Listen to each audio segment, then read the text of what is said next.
So in order flow dynamic setup 605 there is speed and absorption, and we can spot that in the order book. What is speed?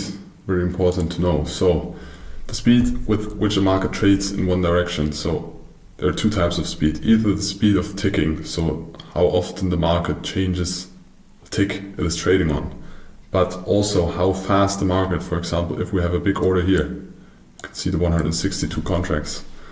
How fast do we approach this market? Do we go there step by step, some ticks up, some ticks down, some ticks up, down, up, down, up, down, up, down? Or is the big market player that is pushing up a little bit down, up a little bit down, up a little bit down? So that one is way faster. So how much time horizon do we need for a couple of ticks? That one can be the speed as well, and that one you can use for your trading. Because when there is a big order and we trade in the direction of that big order, if we approach this order very slowly, there are, even before the order, there are a lot of sellers, or there are not enough buyers to push to that price or order level fast. If we approach this level very fast and then we start to eat that level, like to reduce the contracts that are there, but every time we move away, we move there again very fast, the likelihood of that order getting taken out and we continue upwards is higher. But if we approach that order very small, sorry, 182 contracts, not 162, they've been down there. If we approach that order very slow, and when we are at that order, we do fast movements down, slow approach to the upside, fast movements down, slow to the upside, fast movements down, the likelihood of somebody absorbing here and having interest that the price will continue more down and continue downwards afterwards is higher. And that's what speed is telling you. It's telling you about the acceptance and about the aggressiveness in one direction. Furthermore, there is absorption. So when a market stands still, because it can stand on a price level, it indicates a possible reversal. So when we tick up and down, and then, for example, we go to or close this edge of this high volume area, and the market just stops at one level, you see market, and you see the market orders buying and selling, maybe one tick up, one tick down. So there you trade, but you stay still. There is no price movement. This can be indication about a direction shift, depending on how fast there is the ticks.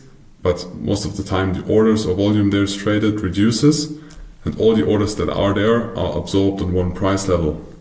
So when then the market starts to have some fast moves down, slow moves up, fast moves down, slow moves up, the likelihood of trading through this high volume area again to the other side again is high. Very often we have a reaction at the POC in the middle or the VPOC of the high volume area.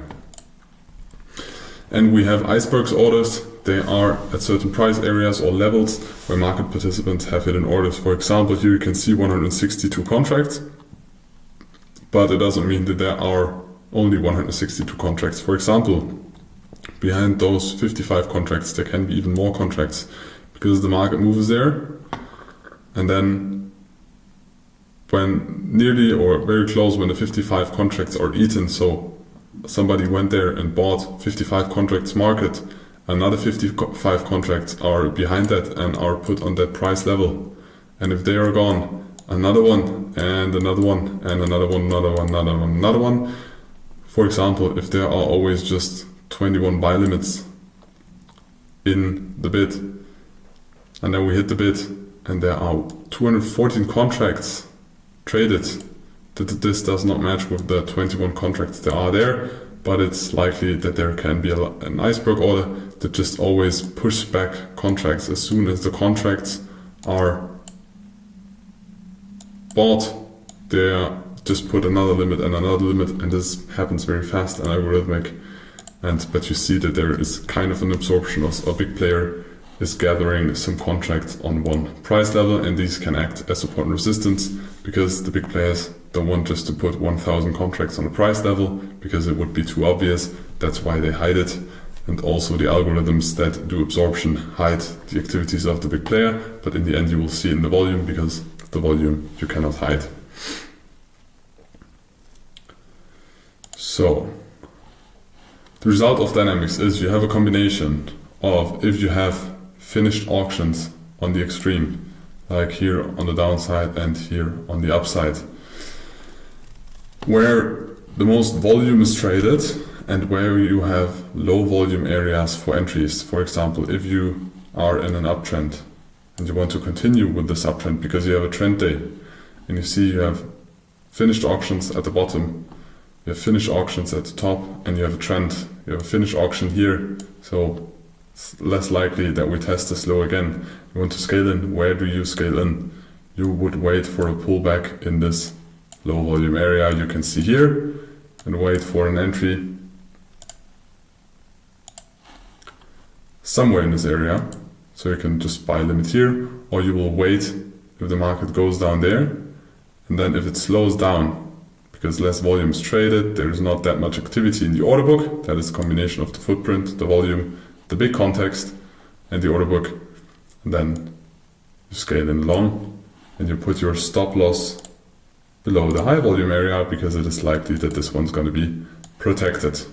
So that is the combination of those dynamic setups, and you can use them to improve the entries and to improve the trading performance.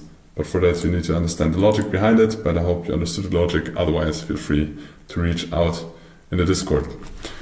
So, market dynamics and their interpretation. The dynamics of order flow allow us to understand how fast or aggressively, so speed of the order book, but also the size of contracts that are traded, and with what volume the market is traded. This information helps us locating fair and unfair prices. Fair prices always there where there has been a lot of contracts, unfair prices where market participants tend not to trade.